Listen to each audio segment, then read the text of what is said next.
tarde, eu, Adriana Carvalho, mais uma vez aqui no programa Bate-Papo com Mulheres de Fibra. E a mulher que está aqui comigo hoje é uma grande mulher de fibra, é a Coronel PM Silvana Rosa, e tem assuntos muito interessantes para falar para a gente aqui dos desafios da mulher na polícia, como ajudar outras mulheres, dentre tantos assuntos muito importantes. Boa tarde, Coronel, seja bem-vinda. Boa tarde, Adriana. Muito obrigada pelo convite, obrigada a todas que estão nos ouvindo.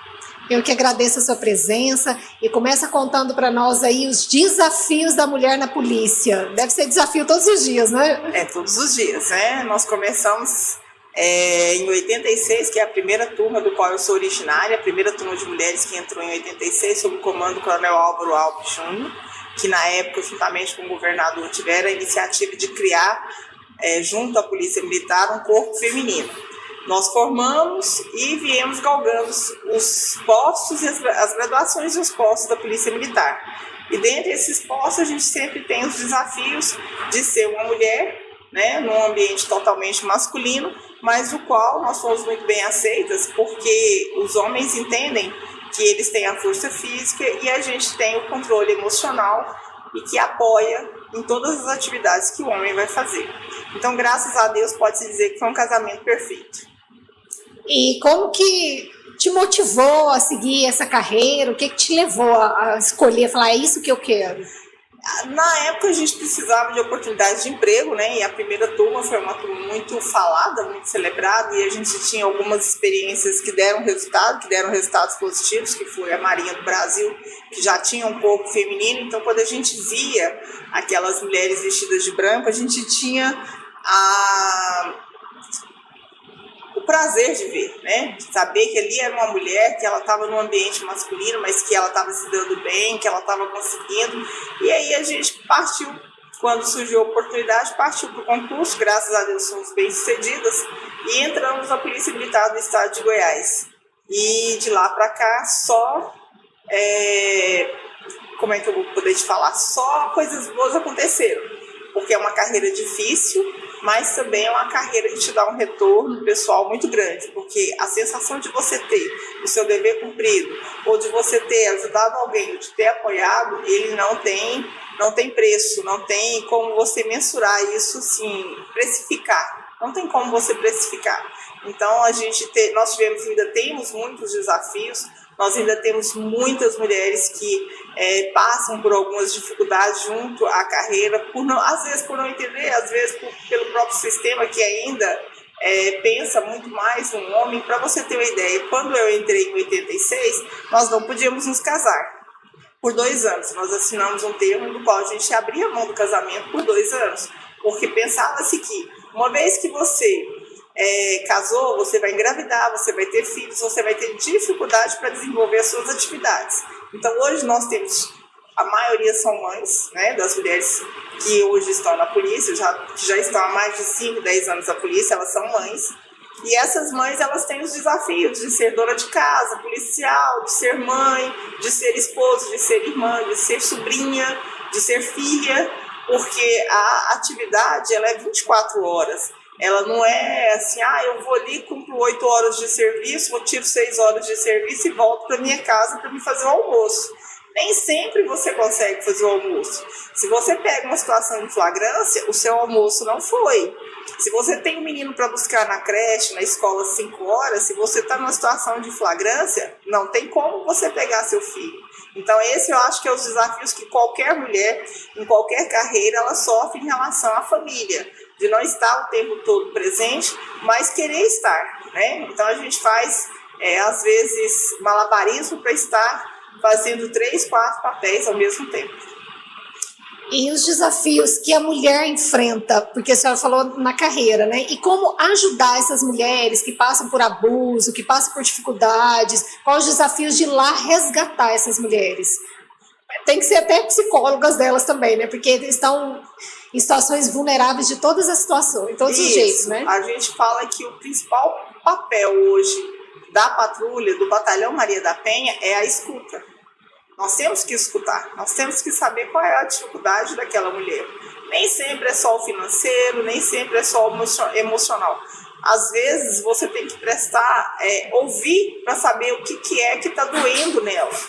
O fato de ter uma vida conturbada com o marido, às vezes não é isso. Às vezes o que ela tem medo, por exemplo, é de não saber para onde ir com seu filho, ou de perder uma estabilidade financeira, de ter todos os dias as refeições para o seu filho. Então, às vezes, você ouvindo, você entende que o problema que está mantendo ela num relacionamento abusivo é a situação do filho. Então, assim, você tem que aprender a escutar. Então, hoje os desafios nossos é escutar, é olhar para essa mulher com um olhar de que ela é vítima, de que ela pode retornar para um relacionamento abusivo caso ela queira, é de entender que ela pode voltar para esse relacionamento e cabe a nós, enquanto servidores da segurança pública, apoiar as decisões dela para que ela tenha o mínimo possível de direitos garantidos. E recentemente teve um evento da ASOF, né, juntamente com a Corporação de Bombeiros, Mulheres de Alta Performance. Foi um evento voltado para mulheres nesse segmento aí, de resgatar essas mulheres, orientar. E a senhora esteve presente, uma presença assídua ali. Fala pra gente sobre esse evento, como que foi? Esse é o segundo evento. Ano passado nós fizemos um sem muitas pretensões. Nós queríamos trazer as mulheres, principalmente as dos nossos meios, né, tanto do Corpo de Bombeiro, da Polícia Militar, da própria Polícia Civil, e de uma certa forma a sociedade civil, para que estivesse com a gente conversando e entendesse qual que é o papel da mulher hoje na sociedade. Buscar mostrar para a mulher que ela tem um papel fundamental, que se ela quiser ser empreendedora, ela vai ser empreendedora, se ela quiser ser dona de casa, ela vai ser dona de casa, mas principalmente resgatar a autoestima dessas mulheres para que elas pudessem ser um mecanismo de transformação para outras mulheres, um exemplo para outras mulheres. E foi um sucesso o primeiro evento.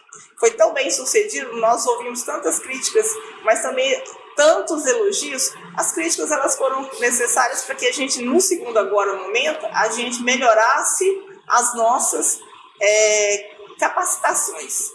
Porque a gente falava muito de mulher, de beleza, de não sei o que, e veio o tema. Eu precisava de uma educação financeira. Eu precisava entender um pouco mais o que fazer com o meu dinheiro.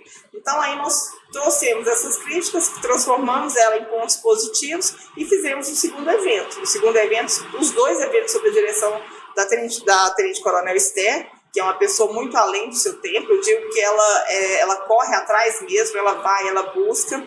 A Capitã Carla, do Bombeiro, que é uma mulher que mexe muito com empreendedorismo, né, também nos apoiou, e toda a equipe que participou, desde as meninas que estavam no atendimento telefônico até as que trabalharam junto à secretaria para poder fazer a inscrição dessas mulheres. E foi um evento muito bom, porque a gente conseguiu trazer temas atuais, ouvir próximos temas para próximas iniciativas que a gente vai ter, e também ajudar na confecção assim, de ideias, porque muitas mulheres têm ideias. Olha, eu sei fazer um bolo. A outra fala, mas eu sei fazer um topo de bolo. Muito bom, vamos juntar e conversar? Então a gente ouviu isso também de mulheres que estavam falando sobre empreender, sobre criar. Olha, quando eu era criança eu tinha um sonho de fazer boneca de milho, mas hoje eu quero fazer boneca de pano. Então, assim, a gente viu que os eventos que aconteceram, tanto o primeiro evento quanto o segundo, de uma certa forma resgatou mulheres, resgatou ideias, resgatou sonhos, que eu acho que é o importante na vida da gente, é a gente sempre sonhar, né? É sempre querer buscar. A gente nunca pode acomodar. E o que eu falo para toda mulher é que ela pode. Ela tem que respeitar os limites dela. Qual que é o limite dela? O querer. O limite de toda mulher é o querer. Eu quero, eu posso, eu devo. Agora, quando ela falar, não sei, então ela está na dúvida. Então, a gente tem que aprender a ouvir, entender que ela está na dúvida, esperar o momento dela, e quando ela tiver o momento dela, a gente apoiar. Muitas vezes essa dúvida, não é nem dúvida do que quer, mas é dúvida se é capaz, né? Abaixa a autoestima, a capacidade de se sentir impotente. E no final do evento, sempre tem esse trabalho da questão da autoestima. Sempre nós trouxemos pessoas que falaram sobre a questão da autoestima. Nesse evento, a Tenente Coronel Esther fez uma dinâmica muito boa sobre a autoestima, que movimentou todo o salão, todas as mulheres participaram. E a gente percebe que é um tema tão frágil, que caberia, assim, sessões e sessões de psicologia e de psicanálise. E às vezes você não consegue resgatar uma mulher que esteja com autoestima baixa. Né? Autoestima baixa. E E são comentários dentro da própria família. Nossa, mas você mudou o cabelo, não ficou bom. Olha, sua unha precisa fazer, né? Nossa, mas sua comida hoje salgou. O que foi que aconteceu? Você perdeu a mão? Então a mulher vai perdendo aquela capacidade de criar, de ver, né, que ela é capaz. Então, assim, às vezes, uma brincadeira entre irmãos. Nossa, mas você engordou, hein? Nossa, minha irmã, mas você tá gorda. Então isso às vezes atrapalha a gente, que a gente já tá com o copo cheio. É a gotinha que precisa pra gente pensar, nossa, eu tô mesmo. Não vou dar conta de fazer isso nunca. Quem sou eu para conseguir fazer isso? Eu não consigo nem falar o que eu quero. Não, é melhor quietar, é melhor ficar quieta, é melhor calmar meu coração, que não é dessa vez. Talvez numa próxima vida eu consiga fazer. Então, assim, são falas que a gente escuta no nosso dia a dia com mulheres, dos quais a gente tem convivência, e a gente percebe que são muito ruins a perspectiva de vida, porque ela não procura melhorar, e quando ela procura melhorar, sempre tem alguém que joga um balde d'água. Você não vai dar conta, não. Nem tenta. Não vai, que você não vai dar conta. Você vai levar uma ré. Então, assim, é complicado. Ser mulher hoje é difícil para em qualquer profissão, em qualquer situação. E eu falo, nós somos fortes. Nós somos um elefante amarrado no pé de alface. A gente não sabe a capacidade que nós temos. Imagina um homem ter filho. Ele não dá conta.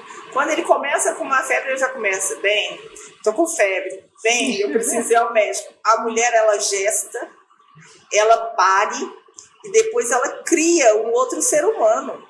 Isso é uma força que ninguém tira da gente. Nós temos os homens que têm outras capacidades e a gente admira essas capacidades. Mas a capacidade de dar à luz a um ser humano, de criar um ser humano, de parir um ser humano, ainda é da mulher. Então nós somos muito fortes. Nós só precisamos entender isso e aceitar que nós somos muito fortes.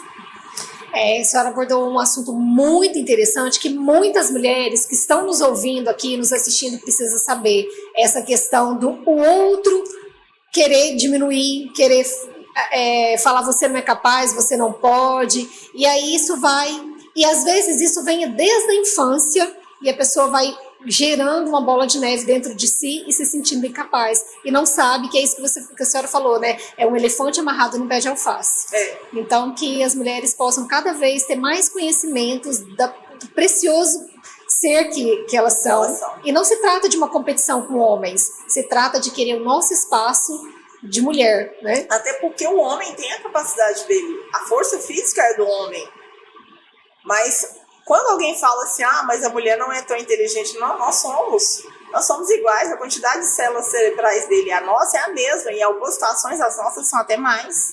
O problema é que acostumou-se numa sociedade patriarcal em que o homem tinha a obrigação de fazer tudo, desde a administração financeira da casa, a educação moral da família, só que hoje o que a gente percebe é que essa estrutura familiar ela já quase não existe. Hoje, a maioria das casas, elas são geridas por mães, por mulheres. Por quê? Porque quando tem o casal, o marido tem que sair para trabalhar, a mulher também, mas quando ela volta, ela tem os filhos para fazer atividades da escola, ela tem a casa para cuidar, ela tem as necessidades da família para resolver. Então, quando a gente ainda percebe, por mais que a gente queira hoje falar que a gente vive naquele modelo de 1940, a gente não consegue mais. Hoje, que família que uma pessoa só trabalha e consegue sustentar a família? Não existe mais. Então, hoje, a administração de um lar é dos dois, e a mulher tem que entender que ela participa dessa administração, que ela faz parte dessa administração. Assim como o homem também participa na casa, né? Nos afazeres domésticos. Na casa. Eu tenho um rapaz em casa e ele me ajuda desde a elaboração do almoço, do jantar, até a arrumação da cozinha, e ele morou um tempo só, ele cuidava da sua roupa, ele cuidava da sua limpeza da casa, e em momento algum ele deixou de ser homem, ao contrário. Ele simplesmente sabia que ele sabe até hoje fazer as coisas que são necessárias. Então hoje nós precisamos de parceiros. Justamente. O parceiro é aquele que vai te ajudar, o companheiro é aquele que vai te ajudar. Que seja um companheiro ou uma companheira, um parceiro ou uma parceira. Mas a pessoa que está do seu lado, ela tem a obrigação de partilhar com você todas as responsabilidades do lar.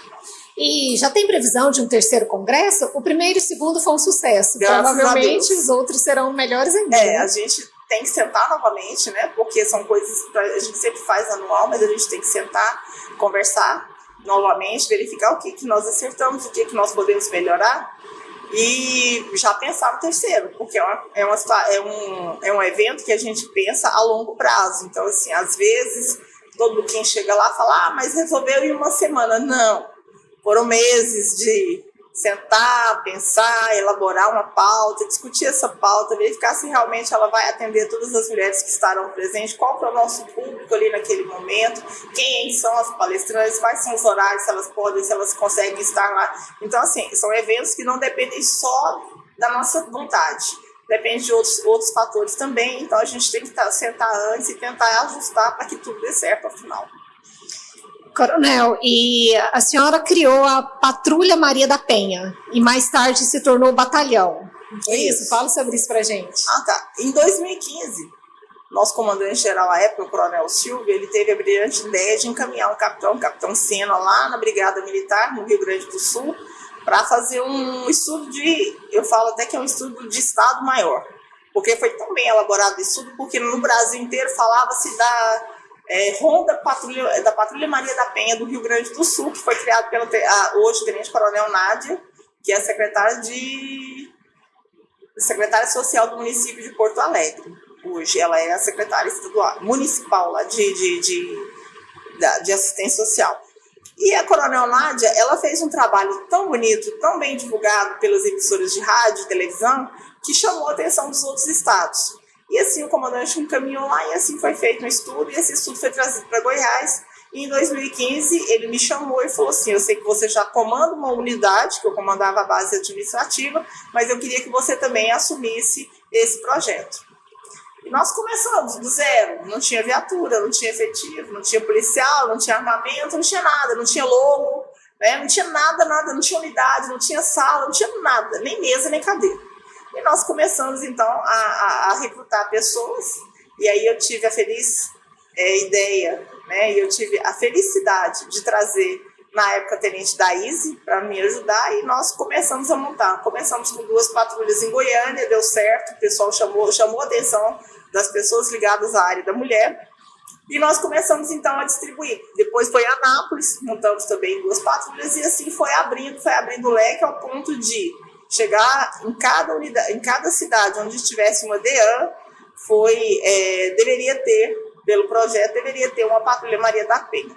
Todo mundo no início achou que a gente ia interferir no serviço da Polícia Civil. Não, nós estamos para apoiar. E assim, nesse apoio de continuar acompanhando as medidas protetivas que são expedidas pelo Judiciário, acompanhar e estar vendo o que está acontecendo, principalmente fiscalizar o cumprimento dessas medidas, nós passamos a batalhão, e aí eu já tinha saído, já tinha assumido Rio Verde, e aí nós viemos mudando e crescendo, e graças a Deus hoje o batalhão é uma realidade, ele acompanha mulheres. No último censo, todas as mulheres que foram atendidas pelo batalhão, nenhuma sofreu feminicídio. Isso é uma vitória. Hoje eu posso dizer que nós temos quase 5 mil mulheres que foram acompanhadas pelo programa. E o que é o programa? Sai uma medida protetiva. O homem não pode estar próximo da mulher 300 metros. O homem não pode fazer contato com a mulher por nenhuma forma de mídia. Nem seja WhatsApp, seja Instagram, e-mail, nada, telefone, nada. Ele não vai fazer contato com aquela mulher. A nossa fiscalização é para que ela tenha esse momento dela, para ela resolver os problemas dela, a vida dela, o que ela quer fazer. Então, houve descumprimento da medida, o homem se aproximou, o homem ligou, o homem fez chantagem, o homem ameaçou, aí a patrulha parte para o setor repressivo, que é buscar esse homem em caso de situação de flagrância e encaminhar para a delegacia. E aí vai preso? Aí vai preso. O processo que ele faça. De medida, ele é conduzido à delegacia e o delegado da hora, ele entende o que ele tem que fazer, se é pela expedição de uma visão em flagrante, se é pela solicitação de uma medida, de uma outra forma de prisão, mas ele decide ali na hora, normalmente da situação de flagrância. E a mulher, e se não for flagrado na hora ali e tudo, aí como que vai provar? A gente continua acompanhando a mulher, principalmente para poder orientá-la do que ela tem que fazer, aonde ela vai buscar ajuda, aonde ela vai procurar os seus direitos.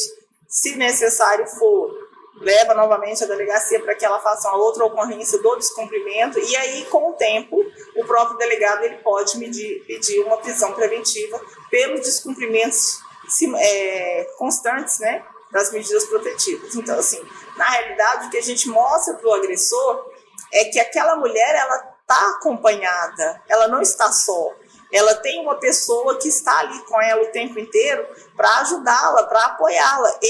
O agressor, ele não pode chegar perto dela. Se ele chegar, a lei permite que ele seja conduzido para a delegacia. Então, essa é a nossa fala para o agressor. A gente sabe de vários grupos reflexivos também, para o agressor, e a gente sempre orienta o agressor a buscar esses momentos reflexivos, porque a gente ainda vive uma cultura de que o homem é dono.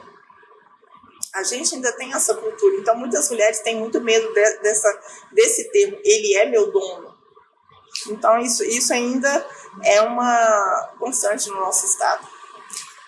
Coronel, muitas mulheres vivem essa situação, ou se ela não vive, tem alguém próximo que vê a situação e não sabe como denunciar, ou às vezes tem medo. Como que essas mulheres podem denunciar? Onde elas devem procurar essa ajuda? Elas têm que ligar no 190 ou procurar as 2 DEANs que nós temos aqui na capital. A primeira DEAN é no setor, a primeira DEAN ela está lá no complexo de especializadas, salvo engano. Mas, 190, o atendente ele já tem condições de falar aonde você pode buscar seu direito quando não é situação de flagrância. Quando é situação de flagrância, você já pode ligar o 190, a viatura diária comparece, ela percebendo que ele não é só um problema de violência, mas sim de violência doméstica praticada contra a mulher, ele aciona a Patrulha Maria da Penha. Tem uma pergunta aqui da Paula, ela é de Florianópolis, e ela diz o seguinte: eu sou uma mãe de 2 filhos e tenho dificuldade para conciliar a minha vida pessoal e profissional. Eu queria saber como a Coronel Silvana faz para equilibrar as suas responsabilidades e cuidar da sua saúde física e mental. É difícil, né? Eu vou te avisar, Paula, vou te falar, Paula, boa tarde, obrigada pela pergunta. O meu caçula tem 27 anos, né? Então, quando eu entrei na polícia, eu não tinha filhos. Eu fiquei na polícia há 33 anos. Então, eu não tinha filhos. Mas quando eu tive os meus primeiros filhos, eu tenho 3 filhos, eu tive o apoio da minha mãe, que me ajudou bastante, né? Nessa época, a gente tentou várias babás, não demos certo. E com o tempo, eu acredito que a minha família ela foi se ajustando ao meu ritmo. Olha, a mamãe vai na apresentação, mas a mamãe não vai ficar o tempo todo, a mamãe vai só nesse horário, porque a mamãe sabe que é seu horário, você vai dançar nesse horário, então a mamãe vai nesse horário, vai ficar um pouquinho, mas a mamãe não pode ficar. Olha, a mamãe vai lá na sua leitura de poesia, mas a mamãe vai ficar lá um pouquinho, a mamãe não pode ficar. Então, assim, meus filhos a família acaba se adaptando ao ritmo de vida que a gente tem. A saúde mental, a saúde física, eu vou ser sincera com você, a gente tem que buscar ajuda. Não adianta, você tem que ter um psicólogo muito bom para conversar com você. Se na ausência dele, você tem que ter uma melhor amiga. A melhor amiga nessa hora é ela que vai te ouvir, principalmente nas madrugadas, quando você estiver assim, nossa, estou numa operação, meu filho está em casa com febre, o que eu faço? Igual aconteceu comigo, eu estava fora do estado, a minha filha com 1 ano, com meu marido me liga, naquela época ainda era orelhão com ficha, meu marido me liga e fala, olha, eu vou ter que internar porque a febre não baixa e o médico está falando de internação. Então, assim, aí você está em outro estado, dependendo de... Então, é muito complicado para uma mulher. E para uma mãe e para o pai também, porque o pai fica desesperado, porque a mulher não está ali para ajudar, né? Ele fica doido. Mas você precisa de uma melhor amiga, da sua família. Na parte física, você tem que ter pelo menos meia hora para você. E eu vou te explicar como é que é essa meia hora. Essa meia hora é aquela meia hora que você entra no seu quarto, que você fecha a sua janela, a sua porta, e você consegue respirar e contar quantas vezes você respirou. Esse é seu momento. Agora, se você entrou, aí você começou, e aí começaram, mamãe, na porta, não adianta, você pode desistir e atender seu filho. E assim, a Paula abordou um tema, uma parte tão interessante, que foi citar sobre a saúde mental. Porque a gente preocupa com família, filho, marido, profissão, mas a saúde mental é fundamental. É fundamental. Até mesmo para a saúde física também. Se você não estiver bem mentalmente, você não consegue evoluir. Então, a gente tem muitas mulheres que no pós-parto têm depressão, às vezes antes, né, a própria depressão, e no criar dos filhos também, porque hoje o mundo é diferente. Hoje o mundo não é mais aquela brincadeira que você podia levar seu filho para a rua e deixar ele jogar bola, soltar raia. Hoje, se você deixar, corre o risco do seu filho ser assaltado, ser atropelado, né? Então, hoje, mentalmente, eu acho que ser mãe é mais difícil. Eu tô com um neto pequeno, de 8 meses, eu já penso na vida dele, eu já começo a sofrer. Porque como vai ser a vidinha dele? Porque até o meu caçula de 27, ele ainda podia sair, brincar, soltar uma raia, sair com os amigos à noite, voltar, e eu estava mais despreocupada.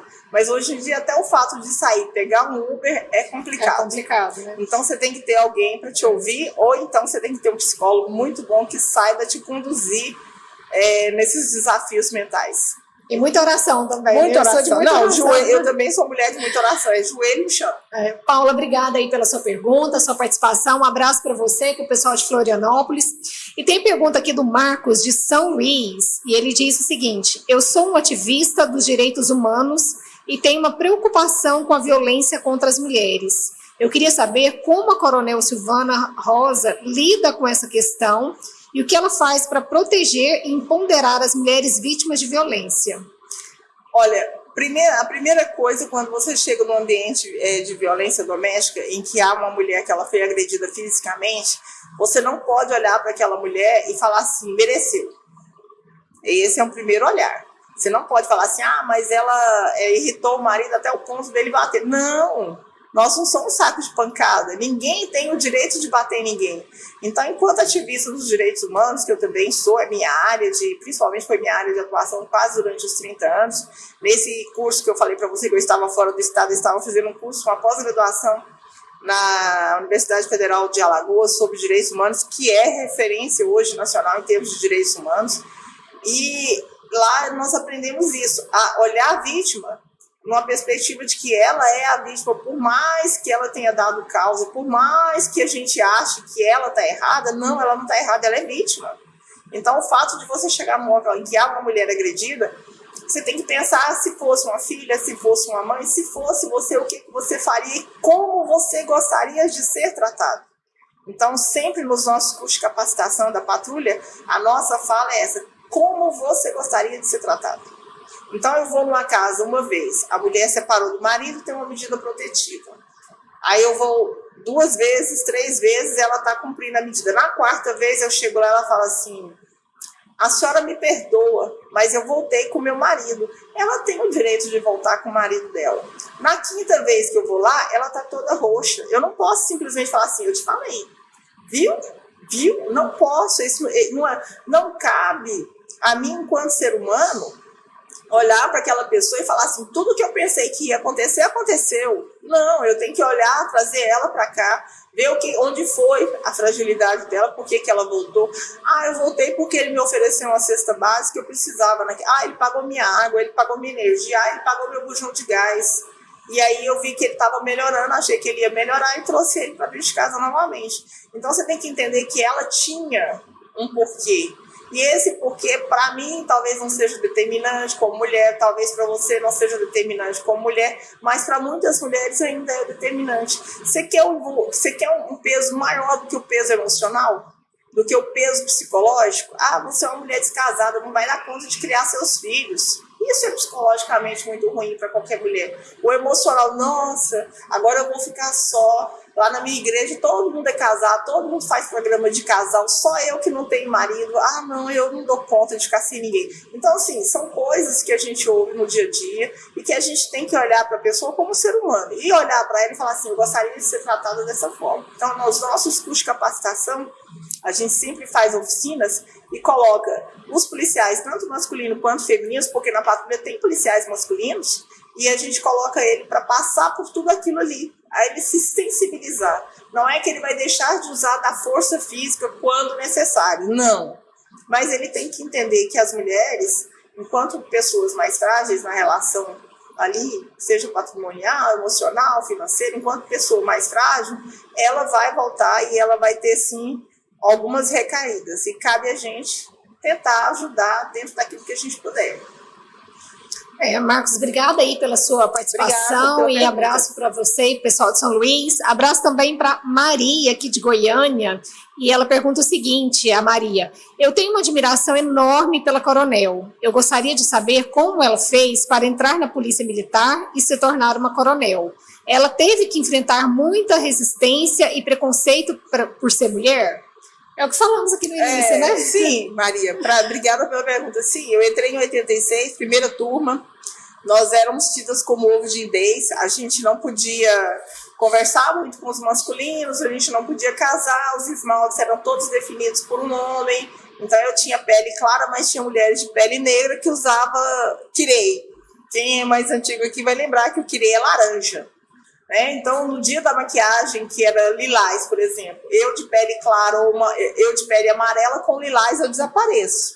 Mas era o dia do batom lilás, da sombra lilás, dos esmaltes lilás, um tal de Zazá, que até hoje eu deixei de usar Zazá porque não tem nada a ver comigo. Então, assim, a gente passou por vários tipos de provas.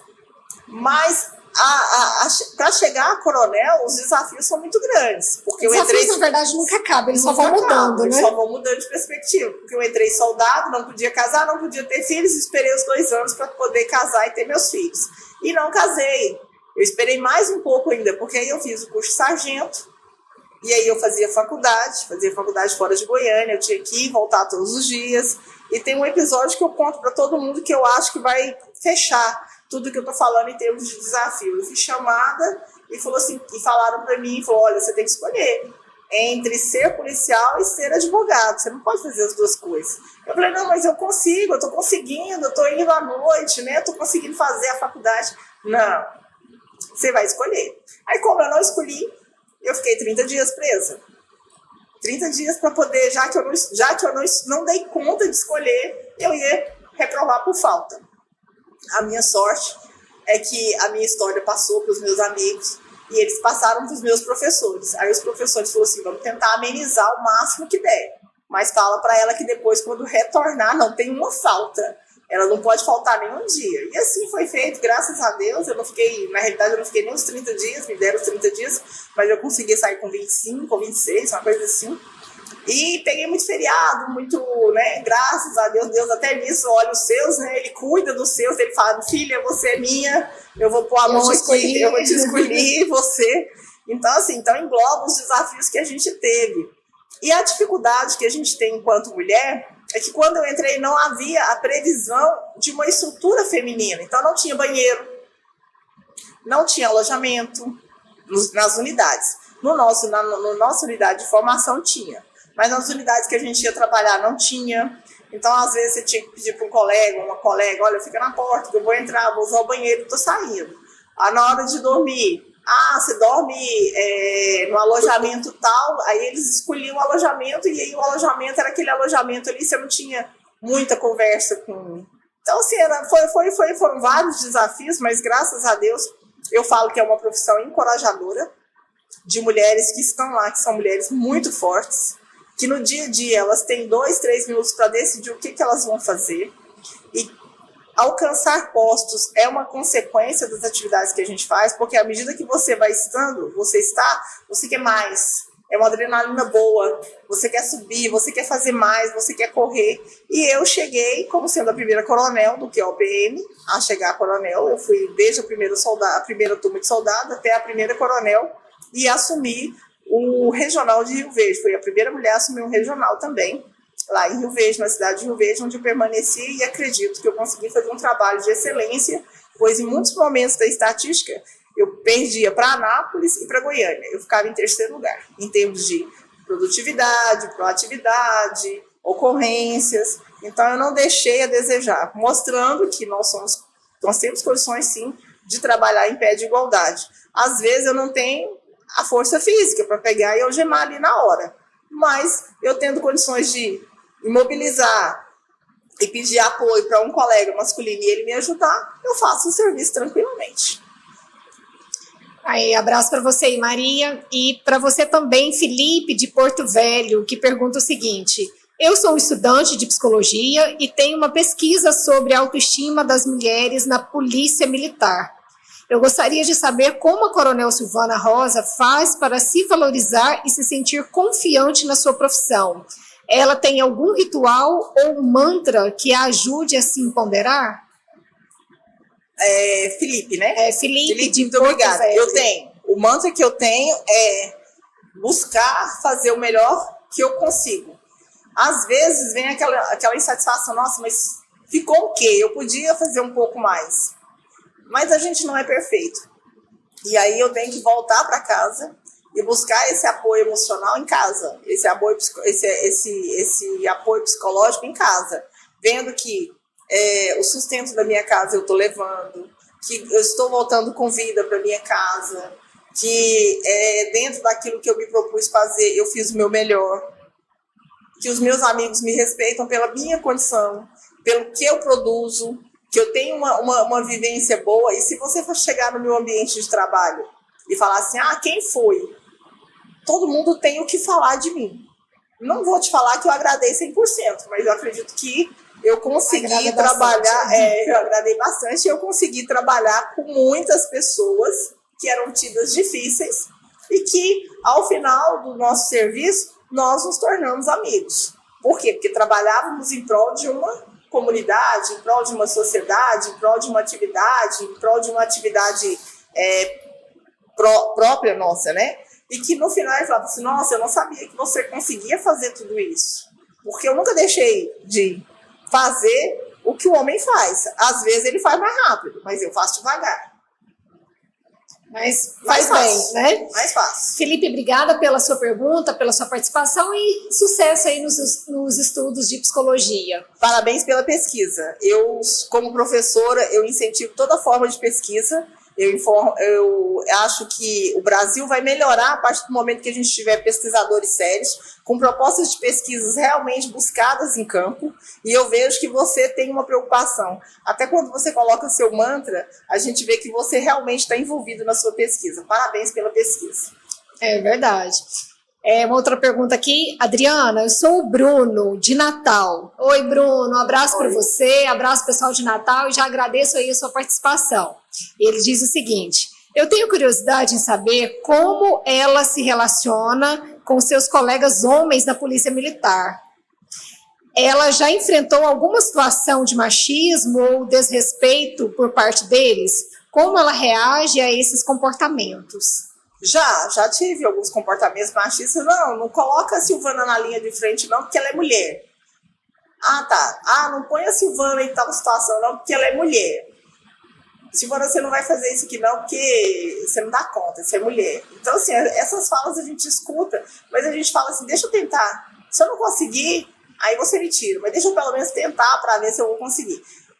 Os meus colegas me respeitam, até porque em atividades próprias, como tiro, eu não perco para ninguém, normalmente eu fico na frente deles, então eles sabem da minha ponderação, enquanto coldrear uma arma, enquanto ter que tirar uma arma, eles conhecem isso. Eles sabem da minha capacidade mental também, né, em termos assim, de ser muito tranquila para resolver. Então, mas tem aquele que, e eu não vou te falar nem que eu não considerei nem tanto uma fala muito machista, eu falei, mas eu achava e ainda acho em algumas situações, cuidado. Sabe? Não coloca a Silvana igual a gente fez várias operações, você ficou uma semana numa fazenda para fazer uma reintegração de posse. Aí alguém sempre fala assim, e a Silvana? Não, coloca ela perto da casa, porque lá tem um banheiro, lá tem como ela tomar uma água, lá tem assim onde ela pode ir lá e tirar a roupa, tirar e vestir novamente a roupa, sem que tenha muita conturbação. Já a gente não, a gente é cascuda, a gente troca de roupa aqui dentro da viatura. Então, eu considero um pouco também como cuidado. Lógico que na hora de ficar ali em pé, fazer linha, esperar os manifestantes, é igual. Não tem choro. Para nenhuma das mulheres que estão hoje na Polícia Militar. Não tem choro. Mas quando a gente fala assim, Vamos criar um turno de hora, um quarto de horas. Qual que é o melhor horário para você? Quando me perguntam, primeiro eu vejo que eles estão tendo cuidado comigo. Eu falo, não, eu gosto das 2 às 4. Para mim, o melhor horário para rondar é das 2 às 4. Porque depois eu gosto de dormir até às 6. É mais tranquilo, né? É mais tranquilo. Coronel, eu quero agradecer a sua presença mais uma vez e agradecer seus esclarecimentos e deixar aí suas considerações finais para esse pessoal que está nos assistindo. Bom, eu gostaria de dizer que a Polícia Militar, ela é uma profissão única, mas ela é uma profissão que dá muita satisfação para a pessoa, porque nos dá a oportunidade de trabalhar com pessoas. E as pessoas é o foco da Polícia Militar. Eu tive um comandante que ele falava para mim que as pessoas são os nossos clientes. Então, essa oportunidade que nós temos de trabalhar com pessoas, de valorizar pessoas, de ver pessoas crescendo, nos faz ser um pouquinho melhores. Então, eu tive a grata satisfação de trabalhar 33 anos dentro da Polícia Militar do Estado de Goiás, dizer que eu fui muito bem recebida, que eu fui muito bem tratada. Tive os meus problemas, qualquer profissão vai ter. Não foi 100% o tempo todo. Teve um momento que eu baixei a cabeça e chorei, teve um momento que eu chorei na frente do meu chefe, ele não sabia o que ele ia fazer comigo chorando, né? E eu peço até desculpa para os meus chefes aí nesse momento.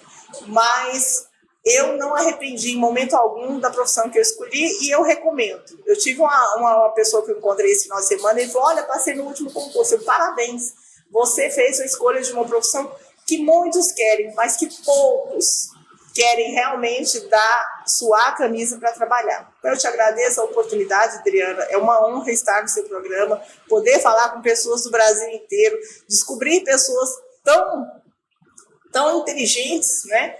Que fazem perguntas que me levam a remeter lá na minha época, lá no meu passado, e me traz memórias boas, tá? E dizer que a gente está à disposição. Sou sempre fã de mulheres que trabalham por mulheres, e quando você falou que os desafios era descobrir o que nós podemos fazer de melhor para mulheres, eu falei, não, estou à sua disposição. E estarei sempre quando o assunto for mulheres, porque eu acho que nós temos a capacidade de modificar esse mundo. Somos nós que vamos fazer as transformações, tanto dentro da nossa casa, quanto no nosso ambiente de trabalho. Exemplo é você, que está aqui comandando um programa tão forte quanto esse. Parabéns. Obrigada por tudo. Obrigada pelo convite. Obrigada pelo elogio e também pela presença. E obrigada também a você que mandou sua pergunta, que participou. Você que não mandou perguntas, mas está nos assistindo, um abraço para você, muito obrigada. E a gente fica por aqui, o Bate-Papo com Mulheres de Fibra. Eu, Adriana Carvalho, me despeço, deixando um abraço para todos vocês. Tchau, tchau.